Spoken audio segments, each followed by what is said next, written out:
What common thing screams I make poor financial choices? I still think back to those days when credit card companies had booths at colleges that gave out free t-shirts to those who applied for new credit cards. We didn't even know what APR meant. I dated a guy who always impulsively spent his paycheck. If rent came a day or two after payday, it got paid. If it came a day or two before payday, it didn't. It didn't occur to him that he had to budget his check to meet expenses. His mom had always covered everything that he didn't pay, so he never had to think about what his check needed to cover. After a while, his car didn't run and he couldn't fix it, and he had to move out of his apartment because he didn't pay rent. Some people really live on automatic mode.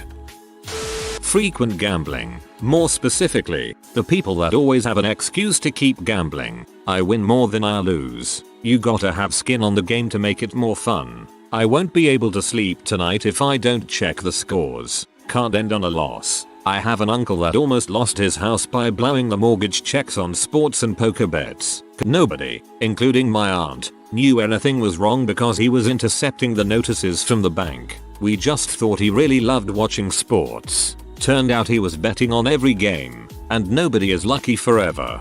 My great-great-grandfather, according to my mom and grandma, was at one point rich, like owned most of the town levels of rich. Dude managed to gamble it all away over a few years, meaning his son went from inheriting businesses and lots of land to a house and a small farm. He was fine without it, but still, managing to lose that much is a skill.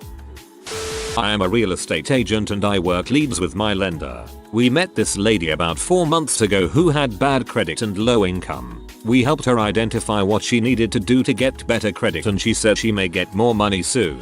We follow up last week. She got a new higher paying job, but when he ran her credit, he saw she just purchased a $64,000 car. He told her things look better income wise, but the car payments take up pretty much all of your debt to income ratio. She said, I just can't win.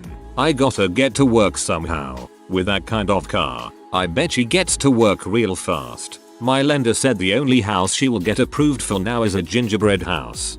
I recently moved out. My old roommate, who was already financially unstable, is staying in the house, which means his rent went from $530 to $1,060. 2 weeks before I moved out, he decided to upgrade his car. I told him to shop around, look at different APR rates, etc. He came home with a car worth $23,000 at the max. Bought it for $28,000 with a 6-year loan with 10% interest. 6 years from now, he will pay $38,000 for a 2015 Scion SRF. Cheers.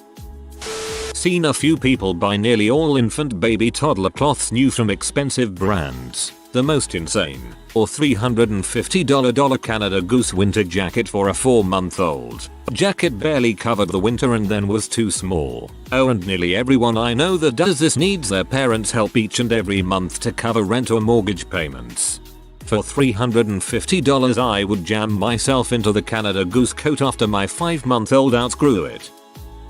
Relying on pawn shops every time you're low on cash. I knew a woman who regularly pawned some jewelry, then got it out on payday, only to pawn it again a few weeks later. It's a vicious cycle. I got caught up in it for years in my early 20s. It all started because my roommate went to jail for 30 days. I was a cook living paycheck to paycheck, then suddenly needed to cover the other $400 of rent. I went and got a payday loan. Next month when I got paid, I paid it off, but then was once again a few hundred short. I made poor spending choices all along the way, but every other month I was going from one payday loan place to get a loan just to pay off the other payday loan place. Back and forth for quite some time until I reeled in my spending and started making more money. Rolling car payments into your next car. I can't count how many people I know who traded in perfectly functioning cars they still owed money on because they needed something newer or outgrew their current car. I know someone who was paying $900 a month for a Hyundai Tucson that was listed for like $25,000. It ended up getting repoed. It's called rolling negative equity, and it's a bad idea, indeed. I did this once. When I was several years younger, I bought a brand new 2014 Jetta Sportwagen TDI. 9 months later, I was at the VW dealership, and the new version, this time called the Golf Sportwagen, was out. I asked if they had one. And they did. And I bought it on the spot, a fully loaded TDI cell. Since it was so new, I paid MSRP, plus the taxes got rolled in. They gave me $21,000 for my Jetta Sport wagon that I owed $27,000 on, which meant that I financed in $6,000 of negative equity. And that is how, even with a decent interest rate, I ended up with a $715 car payment on a freaking Volkswagen. I made out lucky because VW bought back the Golf Sport wagon during the diesel scandal, and VW Financial cancelled the remainder of the loan balance, but I will never ever do that again. I don't know that it's all that common, but my bank account has been telling me I make poor financial decisions since at least 2019. Feel this on a spiritual level. If you make a deposit, you can move it to a section to save. Thanks Wells Fargo, but I must eat. This probably isn't as common anymore, but 15-20 years ago, going into GameStop and trading in a pile of games for cash, which we all know GameStop pays pennies for most trades, and declaring intent to spend it on cigarettes. I saw it weekly when I worked there. These people stole those games. I worked there for a short while too. Nearly everyone who traded in a stack of games had very clearly stolen them. Every one of these posts says the same thing. Spending too much money on depreciating assets when you don't have any appreciating assets. I feel bad saying this, and I, in no way, am talking crap about anyone who lives in a mobile home. My husband's family is a family of 8. They lived in a 2-bedroom mobile home where they barely paid much in rent and had everyone squished 3 to a room, some sharing a twin bed, but each of the ones who could drive, which was like 4 of them, always had a car that was brand new and of the year, not used or anything. Had to be brand new, no miles. They could have easily gotten a bigger place, but they never wanted to because they liked having nice cars and knew if they got a house or bigger mobile home they wouldn't be able to afford the new cars. Priorities, man. Filing for bankruptcy, then immediately buying a new car with rims and new bolt-ons. I worked with this type of person who also complains about having to work and always trying to leave. Yeah, you're supposed to buy the car then file for bankruptcy. My sister and her husband had roof damage from a winter storm. Got an estimate for repair and the homeowner insurance sent them half the money. They never did the repair, therefore never sent in the completed job invoice to get the rest of the $. They spent the money on BS. The house has fallen into such disrepair it's disgusting. Their front door hasn't been able to open in at least 10 years. I've heard of some insurance companies issuing checks direct to the repairmen. Never actually seen it done, but it makes sense for a bank to require something like this. We live in a very cheap, neglected apartment building, but someone here owns an Audi. With a cheaper car, they could live somewhere with hot water and no rats. People who eat out for every meal. I had a co-worker who did this, but then complained about never having any money. She'd eat out for breakfast and lunch and go down to the Walgreens for a midday snack. I was going to say similar. Someone I used to work with would spend around £10 on junk food and energy drinks on both breaks, and she'd apparently do the same on days off. 2 weeks after payday, monthly, she'd say she only had £20 or less to lay her until payday, and what did she do during her first break? Bought her junk food and energy drinks. I tried convincing her that buying multi-packs of everything and keeping them in her locker or the fridge with her name on, but she thought that one-off larger payment would be more expensive overall for some stupid reason. Sticking with something like cable that costs $250 a month when you don't use all the things you're paying for and could easily reduce your costs. A lot of companies advertise only pay for what you need. When you try to opt into it, they make that the most expensive thing on offer. I only need internet. I do not need TV. But if I get them both, they offer to reduce my bill to less than if I only got internet. I'm in the process of cancelling a few services I no longer need. Companies make it difficult to cancel subscriptions. Doubly so when you set up direct deposit. Lots of posts on the relationship subs about buying a house with a boyfriend or girlfriend then breaking up. If you think marriage is too big of a step, maybe buying a house together is too. Upgrading to the next phone on release. I know that most people who can afford this are set, but it just seems so frivolous to me. There was an entitled parents rant semi-recently about parents who plan to underfeed their toddlers to upgrade their nearly new phones. The person said they were going to report them to CPS. Spending student loans on anything other than tuition and basic living expenses. Taking out all the loans offered. I had a college intern once. He already had some practicals at Ann. He automatically took the maximum amount of student loans the financial aid office offered, though he didn't need that much for tuition and living costs. He gets his excess loan disbursement the first week of the semester, and goes and uses it as a down payment on a convertible, without even selling his old car. Why? I deserve to have something nice. He was sure he'd get a good job after he graduates because he'll have a college degree. Don't think he realizes he'll be paying interest on that car twice. Buying the latest everything. I have a co-worker who struggles to pay rent and such but buys a new iPhone every time they release a new model.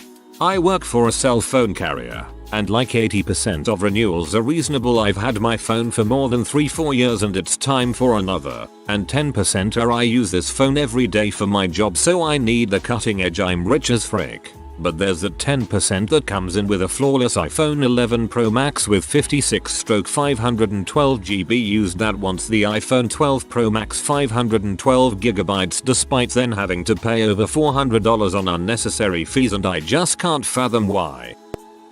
An expensive car in front of a rundown house. This was very common where I grew up. I remember having a conversation about it with a friend whose sister had just purchased a sports car and lived in a rough looking trailer. Everybody sees your car and nobody sees your house if you don't invite them over. I guess he had a point. I wouldn't do it, but I see now why people do. It's sad when parents have their kids living in houses trailers that are falling down and I'm bad shape but they drive cool cars. I know someone who has a Dodge Charger, extended cab pickup, a side-by-side, and another fun truck. They live in a 2-bedroom trailer with 6 kids and it's surrounded by junk. Poor kids. I lived with my friends and their mom. They were very well off, but one day the washer died on me. The moment her son lost their crap about having to pay for a new washer. Meanwhile, mom gets a minimum of 3 Amazon packages per day. Son works a $13-hour job that he hates and drives a 2018 Jeep Grand Cherokee with black rims, and buys every figurine collectible that catches his eye. To be fair, I have money for a new washing machine, but if mine broke, it's an annoying expense. I don't want a new washing machine. I want the old not to break. Same with if my car breaks down. Got money to fix it but not happy doing it. When somebody always orders DoorDash but never has groceries. Not saying I'm somebody. Not saying that at all. Ha ha ha ha. Spending way too much on dating. Every time my girlfriend and I would do something together, I would end up spending at least $200. When I tried to talk to her about it, ask why we couldn't do something together that didn't cost so much money, she looked me in the eyes and reminded me once again, because I'm a prostitute, dumbass. You got me in the first half. Anyone who has all the things yet when there's an expense that's not fun, car repair, unexpected, not covered medical bill, anything to do with a house, they can't pay for it. Those predatory car loan places. I knew a guy who was paying almost $500 a month for a Pontiac Grand Prix. He didn't seem to know how much he was paying. Like, dude, you could literally lease a Benz for that much. Driving a BMW Lexus and wearing name brand glasses, clothes, shoes while you live in a freaking efficiency. This is a somewhat Miami thing. All about the superficial appearance of wealth even if you're poor as crap and your life is awful. Buying a huge house that's almost empty inside because you can't afford furniture for it. I've heard this is pretty common in McMansion communities. Credit card debt. If you don't or won't have the cash by the next bill, you cannot afford it. Don't buy it. Stop renting money at 18%. You wouldn't believe the lines at my mall for stores like Louis Vuitton and Gucci, and most of the people in line look like they just rolled out of bed. It's like this every time I go and it's just the strangest sight. Meanwhile, Hermes never has a line. I think brands that make logo plastered items attract people who don't actually have money but want to show off. DoorDash. Postmates, etc. excessively. Every now and then it's nice to just relax and do it, but to do it daily is freaking nuts to me. It turns a $14 pizza into a $35 pizza. It turns a $6 meal at McDonald's into a $20 meal. I have friends who pee away probably hundreds of dollars using these apps daily just because they're too lazy to just go pick the crap up themselves. Also insane to eat out for every meal. If you can afford it, it's obviously not a problem, but a lot of people I know who do this do not have the money to be doing it. They eat out constantly but then crap their pants if they have to find the money to get an oil change. I work with homeless people and have for years, and 1/6 of my clients will get a job long enough to get a check by whatever non-essential thing they want. No, it's not always drugs, and in fact it's rarely that. Usually an iPhone or something stupid like that, and then quit right after. Like, what the frick happened to saving and wanting to have money for a deposit for a place? When you're working on part-time, are on food stamps, and have a poor quality of life, but keep having kids. Not that I have anything against having kids, but you need to consider whether or not you can afford them. Recent college grads buying semi, if not, new vehicles after getting their first big job. Just drive the one that's paid off for a few years. It will save you so much money and stress. Throwing away food when it's not close to being finished. My family went through rough times during the recession, but we always had food on our plates and the bills paid. My girlfriend's parents have always struggled to have food on the table and the bills paid, and after living with her father for 2 months I now fully understand why. This dude blows money on everything. He'll buy some expensive snack from Walmart and then not even open it and just threw the whole package out. Like, what are you doing? And then if we go out to eat, he'll order like the most expensive thing and an appetizer. Barely eat any of the appetizer and then barely touch his food and refuse a to-go box. I just can't understand why he does it. He has no money and is going through a very messy divorce. Why is he throwing his money into the garbage? He dumb. Expensive clothes, complaining about a lack of money. I let a friend stay with me years ago after she got herself into financial troubles and had nowhere to go. She comes home one day raving about the $100 yoga pants she just bought at Lululemon. I asked her if it was such a good idea to be spending that much money on yoga pants considering her situation and considering she didn't even do yoga. She literally went back again the very next day and bought another pair. Kicked her out after living with me for 8 months when I realized she was making no effort to improve her situation. If you are new to the channel, you can subscribe. I publish new videos every day. Until then, check another video.